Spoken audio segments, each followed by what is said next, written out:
Hello बच्चों, कैसे हैं आप सब? मैं उम्मीद करता हूँ कि आप सब बहुत अच्छे होंगे और आपकी पढ़ाई भी बहुत अच्छे से और शानदार तरीके से हो रही होगी। बच्चों, आज मैं आपको कक्षा 10 की त्रिकोणमिति का एक बहुत ही शानदार प्रश्न कराने जा रहा हूँ, बहुत ही इम्पोर्टेंट प्रश्न कराने जा रहा हूँ। इस प्रश्न में बच्चों से अक्सर गलतियाँ होती हैं, बहुत सारे बच्चे गलतियाँ करते हैं। तो आइए शुरू करते हैं। बच्चों, अगर आप अपने कक्षा 10 के गणित को स्ट्रॉन्ग करना चाहते हैं, बहुत ही शानदार तरीके से पढ़ना चाहते हैं, तो इस चैनल को अभी सब्सक्राइब कर लो। आपको फ़र्क तब नज़र आएगा जब आपके स्कूल में कोई टीचर पढ़ा रहा होगा और आप यहाँ से पढ़ रहे होंगे। तो आइए शुरू करते हैं। देखिए, सवाल कह रहा है कि एक त्रिभुज दिया है हमें ABC, जिसमें एक कोण है B समकोण है। एक त्रिभुज ABC है जिसका B कोण समकोण है। यदि tan A बराबर √3 है तो हमें sin A cos C minus cos A sin C का मान ज्ञात करना है। तो आइए शुरू करते हैं। सबसे पहले हम क्या करेंगे बच्चों? सबसे पहले हम लिखेंगे कि सवाल में दिया क्या क्या है, और लिखना बहुत ज़रूरी होता है। लिखना बहुत ज़रूरी होता है क्योंकि लिखने के नंबर बहुत अच्छे से मिलते हैं अगर आपकी हैंड राइटिंग अच्छी है तो। सबसे पहले हम लिखेंगे दिया है। क्या क्या दिया है इस सवाल में वो लिख लो।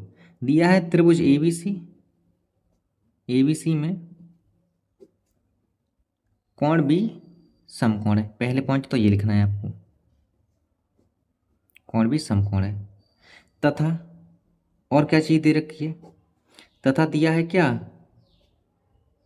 tan A बराबर दे रखा है √3, और ज्ञात क्या करना है वो भी लिख दो। ज्ञात क्या करना है वो भी लिख दो।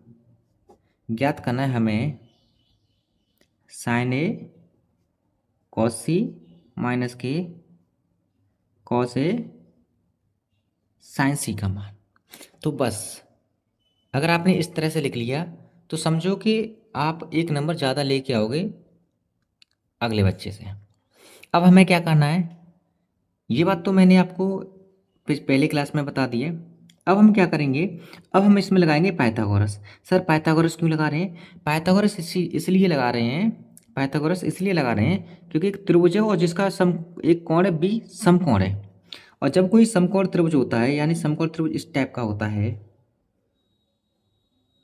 इस टाइप का, यानी एक कोण 90 डिग्री का होता है, तो वो जो कोण 90 डिग्री का उसे हम मानेंगे B। या इस शीर्ष को मान लो A और इस शीर्ष को मान लो C। ठीक है। अब सवाल में ये दे रखा है कि tan A बराबर √3 है। तो पाइथागोरस क्या समझाती है? पाइथागोरस ये समझाती है कि कर्ण का वर्ग, यानी 90 डिग्री के सामने की जो भुजा होती है इसे बोलते हैं कर्ण। कर्ण का वर्ग बराबर होता है, यहाँ अगर एंगल ले रहे हैं ए, यहाँ एंगल क्या लिया है? ए लिया है, तो इसके सामने की भुजा कौन सी होगी? लंब। ये लंब है, और बची कौन सी है? आधार। ये आधार है। तो पाइथागोरस प्रमेय क्या कहती है? पाइथागोरस प्रमेय का यूज करेंगे तो लिखना पड़ेगा पाइथागोरस प्रमेय। पाइथागोरस प्रमेय कहती है कि कर्ण, कर्ण को हम कैसे दर्शा देते हैं? इंग्लिश में हाइपोटेन्यूस बोलते हैं। कि अगर इस भुजा का वर्ग कर दिया जाए, यानी कर्ण का वर्ग कर दिया जाए, तो ये बराबर होता है किसके? लंब। लंब का वर्ग प्लस आधार, आधार का वर्ग। ठीक है। अब हमें निकालना क्या है? देखो, tan A बराबर दे रखा है कितना? √3। तो हम tan A से यहाँ से क्या निकालेंगे? देखो, tan A बराबर दे रखा है √3। अगर इसमें हम एक का भाग लगा दें, बस बच्चे यही गलतियाँ करते हैं। यहाँ अक्सर बच्चों से गलतियाँ होती है क्योंकि वो यही नहीं जान पाते कि इसे हम कैसे लिख सकते हैं। यानी tan A बराबर अगर इसमें एक का भाग कर दें तो ये बन जाएगा √3/A, यानी ये बन गया लंब और ये बन गया आधार। बन गया ना? क्योंकि tan थीटा बराबर, tan थीटा का अनुपात क्या होता है? tan थीटा का अनुपात होता है सर लंब बट्टे आधार। अब लंब मिल गया, आधार भी मिल गया, यानी लंब कितना आ गया? √3। आधार कितना आ गया? 1। तो हमें लेकर निकालना क्या है? कर्ण। हमें कर्ण निकालना है। कर्ण क्यों निकालना है? इसकी वजह भी तो होगी। वजह इसलिए निकालना है कर्ण हमें क्योंकि साइन ए का थीटा, साइन ए का अनुपात क्या होता है? साइन ए का अनुपात होता है, या साइन थीटा का अनुपात होता है लंब बट्टे कर्ण। तो हमें कर्ण तो चाहिए ही चाहिए। कॉस क्या होता है? आधार बट्टे कर्ण।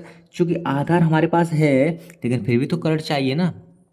और अगर आप ऐसे नहीं समझ सकते तो ये समझो कि यहाँ दे रखा है कितना? tan A बराबर अंजरूट 3, इसमें हम 1 का भाग लगा लेंगे। ये मिल गया हमें लंब, लंब मिल गया। ये मिल गया हमें आधार। और समकोण त्रिभुज और पाइथागोरस ये कहती है कि हमें तीनों मिलने चाहिए, तीनों भुजाएं होनी चाहिए। यानी हमारे पास लंब भी है, आधार भी है, तो बचा कौन? कर्ण। तो हमें कर्ण तो निकालना ही निकालना पड़ेगा, और कर्ण निकालने का एकमात्र तरीका है पाइथागोरस प्रमेय। तो आइए अब पढ़ते हैं पाइथागोरस प्रमेय से कर्ण निकालते हैं। कर्ण हमें निकालनी है, तो इसका करेंगे हम अंडर रूट। लंब कितना है? अंडर रूट 3, अंडर रूट 3 का वर्ग प्लस आधार कितना? 1, 1 का वर्ग। यहाँ से कर्ण क्या निकलेगा? कर्ण निकलेगा हमारा अंडर रूट 3 का वर्ग करेंगे तो 3 प्लस ये क्या? 1 का वर्ग 1, तो के बराबर आएगा हमारा, के बराबर आएगा अंडर रूट 4। और जब अंडर रूट 4 को बाहर निकालेंगे तो के बराबर आएगा 2। यानी कर्ण कितना आ गया हमारा? 2 आ गया। अब जैसे ही हमारा कर्ण आ गया, अब हम ये सिद्ध कर सकते हैं, इसका मान निकाल सकते हैं। इसलिए इसलिए हम लिखेंगे साइन ए कॉस सी, चुप रहो ना, कॉस ए साइन सी। और बच्चे अब गलतियां क्या कहाँ करेंगे, मैं आपको ये बताता हूँ। सबसे पहले तो हम एक समकोण त्रिभुज बनाएंगे समझने के लिए। यहाँ एंगल ए ले रहे हैं, तो लंब ये माना जा रहा है, ठीक है। और हमारा समकोण तो ये है, कर्ण ये है, और आधार ये है। मैं एक और त्रिभुज लूंगा इधर समझाने के लिए। एक एंगल लेना पड़ेगा हमें सी। क्यों लेना पड़ेगा? क्योंकि cos सी का मान निकालना है। अब जब इसे एंगल लेंगे तो वैल्यू बदल जाएगी बच्चों। जब इसे एंगल लेंगे, इसे थीटा मानेंगे, तो ये वाला लंब लंब माना जाएगा। जो आधार है वो लंब में बदल जाएगा, और जो लंब है वो आधार में बदल जाएगा, लेकिन कर्ण वही रहता है। बस यही समझाना था आपको, ठीक है। तो अब वैल्यू को पुट करो। देखो साइन 1 के सापेक्ष तो ये लंब रहेगा। लंब कितना है? Under root 3। और कर्ण कर्ण कितना निकल के आया है? 2।